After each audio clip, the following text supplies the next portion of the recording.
The manga starts, and we are reminded that all this happened in the sunny month of June.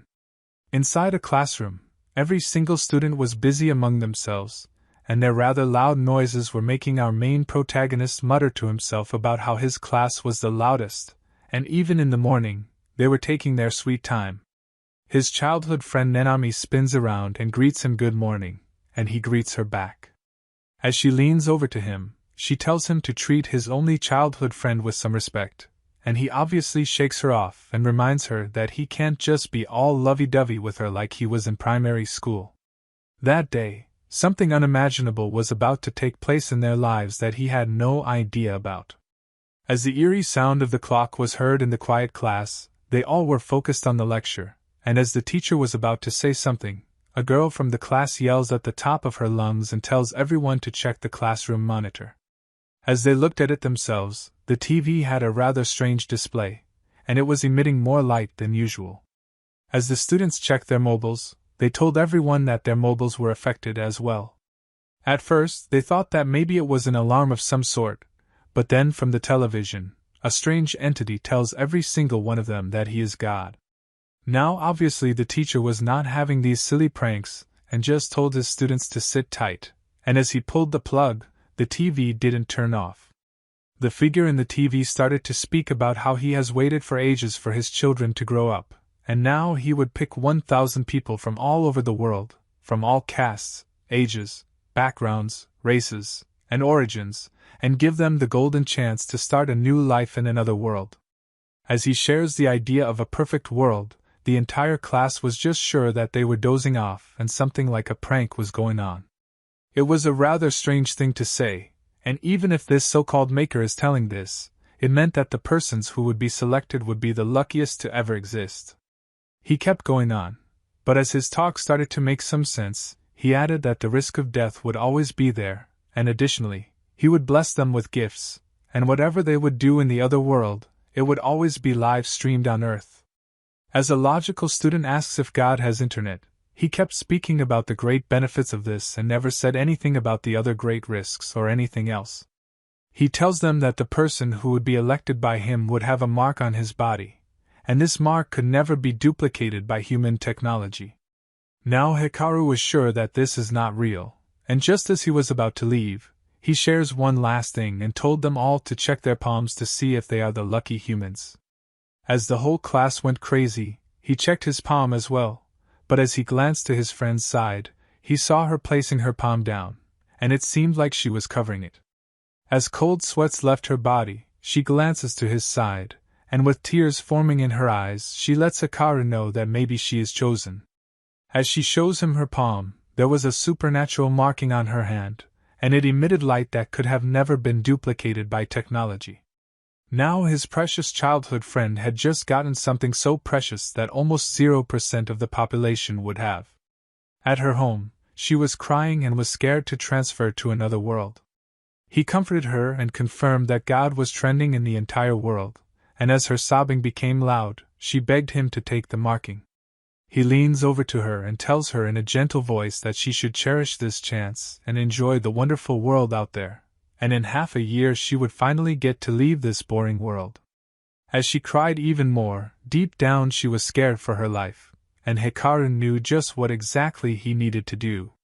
Somehow the news of Nanami being a chosen person spread like wildfire, and everyone at the school praised her for this. Now this was a bit too much for her, and she became so popular that she even got to be on famous TV shows.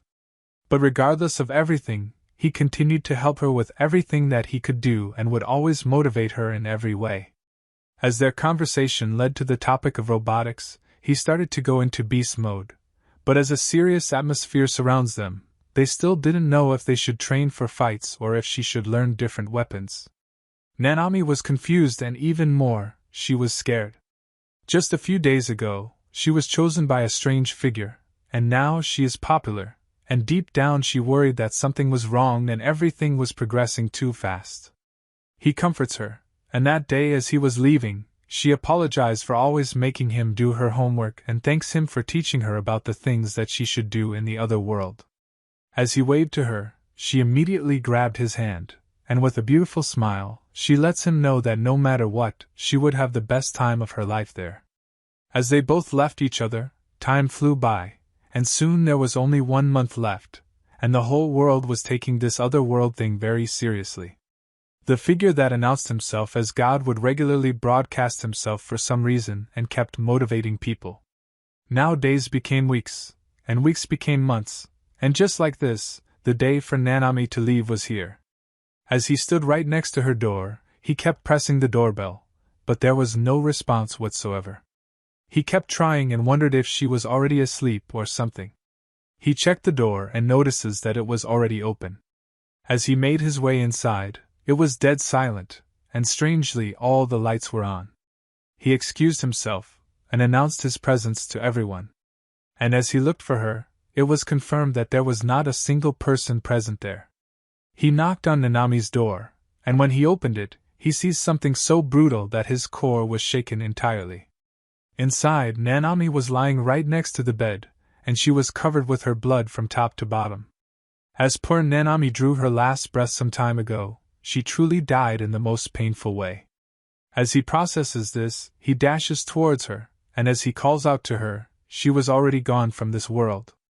As the loss of his precious friend finally strikes him, he weeps like a broken man, and the childhood friend whom he cherished more than anything was murdered in cold blood, and she didn't even had a chance to fight back. The murder was so swiftly done that there was no resistance whatsoever. He panics and decides to call for an ambulance, and as he reached for his mobile, someone from the back stabs him, and immediately he felt a burning hot sensation coming from his back, which could only mean that he is bleeding very fast. As a man stands there with blood all over his clothes, with an evil smirk he recognizes Hikaru and speaks how he accidentally ended up killing his precious girlfriend. Now he was not a stranger but a fellow classmate of theirs who even praised Nanami for being chosen. As he watches him, the piece of trash makes a vague statement, and tells him that he would soon be teleported into the other world, and he should just embrace his girlfriend for the last time and die. As he laughs at them, Hikaru mutters to him and asks just why he killed her. He leans over to him and tells him that if someone kills the chosen person, the right to transfer is given to the person who killed him or her. As he became the killer of one of the chosen persons, this guy was already done for. He started to shout at the top of his lungs that Nanami would have finally died as soon as she would have gone there, and he tells Hikaru that he did her a favor and ended her misery once and for all and helped her from all the troubles she was to face. As tears overflowed from his eyes, Hikaru looks at that idiot and tells him that people spread lies about the transfer and the garbage he believed in, and after hearing this, he kicks him hard, and he ends up falling right next to Nanami. At this point, he had already pushed his body to its maximum limit, and his consciousness was slowly fading away. Now only 1 hour was remaining, and that trash left to lock the door, and poor Hikaru finally started to draw his few last breaths. As they both laid there, covered in blood, he looked at his childhood friend one more time, and Nanami hugs their last picture together close to her chest. As he called her an idiot, she had a big wide smile across her face, and both died right next to each other. They died in a battle of greed and jealousy. For the first and last time in his life, he prayed to God and begged him to have mercy on both of them and hoped that they both get to see each other for one more time. As pitch black was all that he saw, he regains his eyesight and sees that he is somewhere different. He gets up and questions about him being alive, and surely he was stabbed to death. He looks to his side and sees a table with a computer on top of it. As he realizes what had happened, he remembers how his childhood friend was killed in the most brutal way ever, and he wails like a little child. As he wipes his tears, he looks at the desk one more time, and he gets up to check it, and sure enough, somehow he had the chance to visit the other world as well.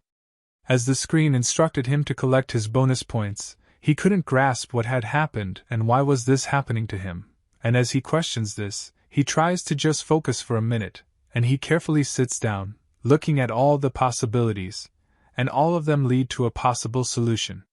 Now he was sure that this could also mean that his friend would be alive as well, but he sits down and collects himself. He began to use the computer, and the computer reminds him that in 3 minutes they would transfer him.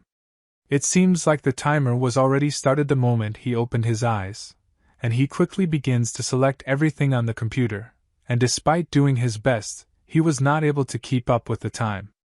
But the biggest problem of them all was that when he checked his points, he only had 73, and no matter what he chose, he made sure to get the points invested into things that he could not achieve through hard work.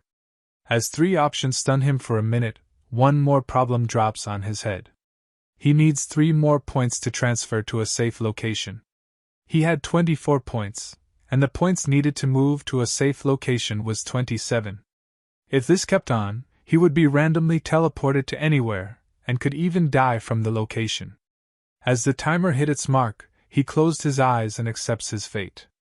As a strange energy flowed throughout his body, he opened his eyes and was blinded for a minute, but when he saw the sight in front of him, he was sure that this was not Earth at all. Wherever he stretched his eyes to, all he could see were mountains and trees of some sort. He was also teleported on top of a 10-meter-tall tree, and as he looked down, the system notified him for being the 1,000th person to make it to the other world. On the other hand, Earth started to enjoy the streams of these otherworld contestants. As messages of all sorts filled the internet, there were also deaths that were live-streamed, and as they all treated it like a joke, one random person noticed a major news being displayed to the public. It seemed like Nanami somehow was found in her apartment, and only Hikaru was able to transfer to an otherworld. Now, although many believed that this experience was going to be fun and exciting, it was the opposite. As he ran like never before, he was gasping for every bit of air that he could get, and this was his current life. He was chased by a beast so strange and strong that it literally destroyed all the thick trees in its path. As a 12-meter-tall monster ran towards him, he was crying for his life. He ran, and finally, this chase was over, and this monster finally grabs onto him. Immediately he wakes up from this flashback. As he huffed for air, it had been a few weeks since he transferred to this world. He comforts himself, and with a cold voice he mutters status, and when he checked the viewership, there were 46 million people watching every action that he did. He clicked his tongue and shook the screen off and yelled at him in his thoughts, and deep down he was sick and tired of the people watching him suffer. He mutters a spell of some sort, and a dark fog surrounds and covers him. As he hides himself, we learn just what happened to him the first day he transferred here. After climbing down the tree, he roamed around for some time, and this was beginning to feel more like a trip of some sort. As he tells the system to show him the status, a holographic screen appears in front of him. Now there were all sorts of tools and things that he could do, but to sum everything up, he had 24 points left, and each of those points was very useful in creating barrier stones and other very useful items. This barrier stone would create a super strong layer around him, which would make him invisible. Now he reminds himself not to waste such a precious thing, but he decided to check the map options. When he opened the map, he saw that the closest human civilization was located more than 373 kilometers away, and as he panicked, he decided to check a strange option. He was skeptical at first, but since he had no other options, he goes with the flow. He clicked on the option, and for a minute nothing happened, but after some time, some options appeared for him, and all of them were encouraging him to choose some skills that were nowhere to be found in the beginning. He shakes himself and tells himself not to hesitate in a critical time like this, and lets all his fear and carefulness go away, and he clicks on the skill to acquire it. He immediately gets the skill of Dark Spirit Art, and he was sure that this could help in the future, but all his excitement didn't last, as in the night things would turn dark. As he was cornered near a tree, all around him were bloodthirsty monsters ready to attack, and as their growls scared the living crap out of him, he ran and called out to his first skill, Dark Mist. As a fog surrounds him, he became invisible to the world outside, and even the beasts couldn't sense his presence. After using that, he ran far away from the beasts, and as he catches his breath, this was his regular practice. Now earlier he had some buffs that gave him some strength here and there and made his stamina stronger, but he notices that his skill was increasing, and he was developing it further. Additionally, he received another bonus skill that would help him see in the night, and as he used Dark Art's night vision, his pupils changed completely, and he was able to see through the woods as if they were in the morning. Now this skill was definitely something that would help him a lot, and as he was happy to the maximum extent, he had no idea about the things he was about to face up next. Ever since that, he traveled and has come a long way. That time he was sure that he would have made it out of the woods fast, but it took a long time from him. He opens his dark spirit portal, and a shadow bag appears right near him. He reaches inside and brings out 2 heavy stones of some sort. He has been living in this shabby condition by selling these stones. He gets up and at a local shop he exchanges the 2 for 4 silvers. He reminds the owner that he has been giving him less coins every time he exchanges, and he tells him that the offer is plain, and if he doesn't like the price he offers, he can surely go somewhere else and try to sell them. He grabs onto it, and Hikaru was obviously frustrated, but he couldn't show that to anyone. As the owner notices something, he calls out to him and asks if he has a good way of making money. Basically, the owner was asking him if he is living off these 2 stones. He advises him to try his luck in the famous Grand Maelstrom dungeon, and as he learns a new way to earn money, he considers it for a minute and asks himself, would I really fight dangerous monsters to earn money? All this time, he has been barely holding on, and fighting monsters is still too much for him. As he walks, he ends up bumping into a stranger, and the pretty lady spins around, and it turns out she was purposely standing there and luring in men who had some money. She grabs onto him and compliments his cute face, and as she leans over and pressures him, she starts to tell him about the one-night theory. She adds and gives him an exclusive discount, and as she grabs his hand, she puts it over her body, and instantly thoughts flash through him faster than ever. He clearly could hear his heartbeat go crazy, and as he hears this, he also hears the absolutely nightmarish voice of the people who screamed at him. And there we learn the harsh reality of life that strikes him harder than anything. After 10 days of wandering, he finally reached the East Fortress, and as he sees this, he gets a notification from the system, praising him for his quest and journey and rewarded him 3 points for this. As he noticed that 1 billion viewers were interested in every step of his, he checks his messages and wondered if his sister had shared something about Nanami or anything, and just as he clicks the messages and mail icon, all hell breaks loose. In a fraction of a second, he was flooded with so many hate messages that even the system had a difficult time processing it.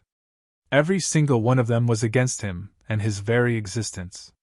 People wrote for him to die, to sleep in fear, and wished the worst of the worst for him.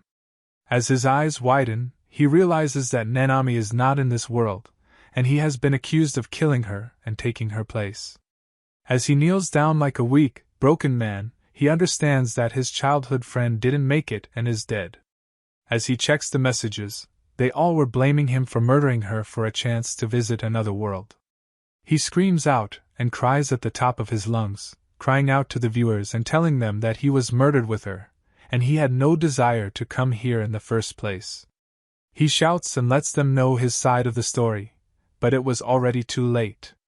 As they had already found a lamb to take out their frustration on, he reminds himself that it will never be enough, even if he tries to explain his story 10,000 times. As he remembers this, the woman asks him if he is too excited to even move, and Hikaru, on the other hand, was beyond reasoning. He started to wonder how the viewers were all expecting him to do the worst and act like what they were thinking, and he shakes her off, and she ends up falling. As he apologizes to her, he runs off, and she ends up showering him with insults. He runs, and all across his way, he hears people laughing at him and his actions. As his future was taken away from him, the world didn't treat him like a human, and he was truly a puppet of the viewers, and they had affected his mind so much that he just couldn't understand himself anymore. As he poured insults on his luck, he walks and drops down, only to then cry for someone to help him. He cries to himself to stop tearing up, but the pain he was holding on was just too great. He keeps wiping it, and after some time, he gets back up, and across the wide sky, a unique-looking tower was catching everyone's attention. He looks at this tower from afar, and it stretched to hundreds of meters, and inside, different types of people were chattering and coming in and out. These were all the adventurers who were here for their own glory and riches. He mutters the name of this dungeon, and as he felt the chilling aura of the entrance, he decided to make his way inside and use his night vision to check everything out. He used the dark fog on him, and weakly walked towards the entrance, and inside the fog, Hikaru feels like a normal person. As he walked, there were some people near him who were calling out someone, and as he passed them, a beautiful girl catches his attention, and he walks past them, and the girl he praised earlier glances back at him. As her friend asks if she has found something, she lets them know that she felt something walk near them. He walks down the stairs, and he reaches the first floor of the dungeon, and it was massive. Houses stretched a long way, and almost every single one of them was damaged. He exclaims about how this could end up in a tower, and he felt a supernatural energy all around the place. It was also rather strange that he felt nothing and saw almost no monsters. He walks near a house, and he checks the material it was made of, and everything there was made out of stone. He sits down, and tries to calm his nerves since he was too excited and fearful at the same time. Inside that place, he was sure that the viewers can't really see him.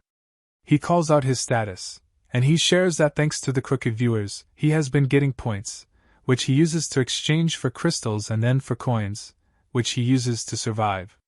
Even though he hates the viewers more than anything, he still relies on them and has been alive thanks to them. Now he hates this, and as he sat there, he ends up hearing some rattling sound from the side. He glances over to see, and the sound kept getting intense. In the next second, he ends up seeing a skeleton walking casually, and just seeing this, he recognizes an opportunity to kill it and get stones. He surrounds himself with the fog, and Hikaru can control the fog at his will and can stretch it to some meters, and in this case, he does that.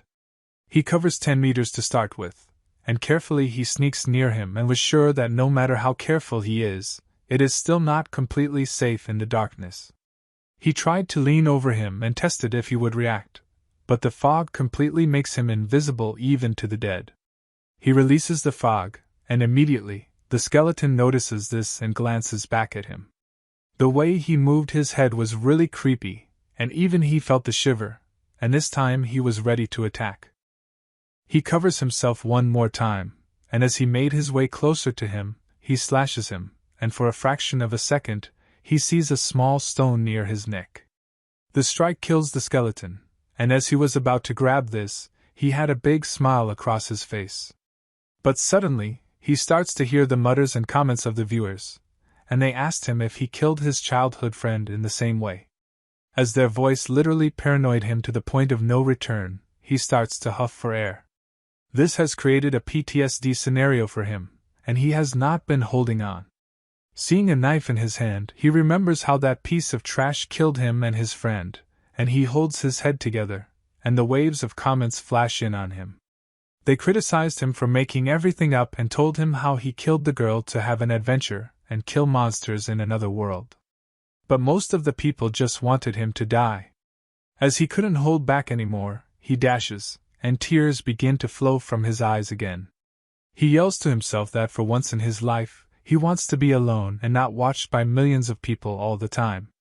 He runs, and on Earth, people consider the chosen people to be their playthings. As they laughed and made jokes about him, all of them never even bothered to hear his side of the story. As these comments floated on the internet, there were a few spam comments of some people telling everyone that their brother was a kind man and could never kill anyone.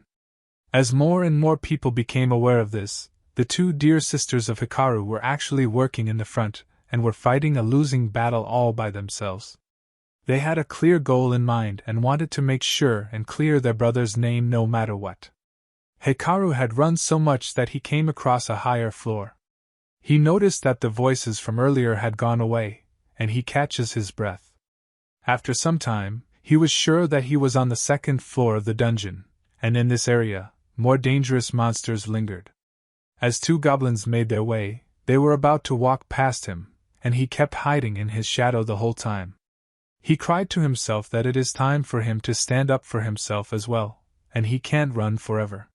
He tells himself that he has no family, no Nanami or anything, and he needs to get up.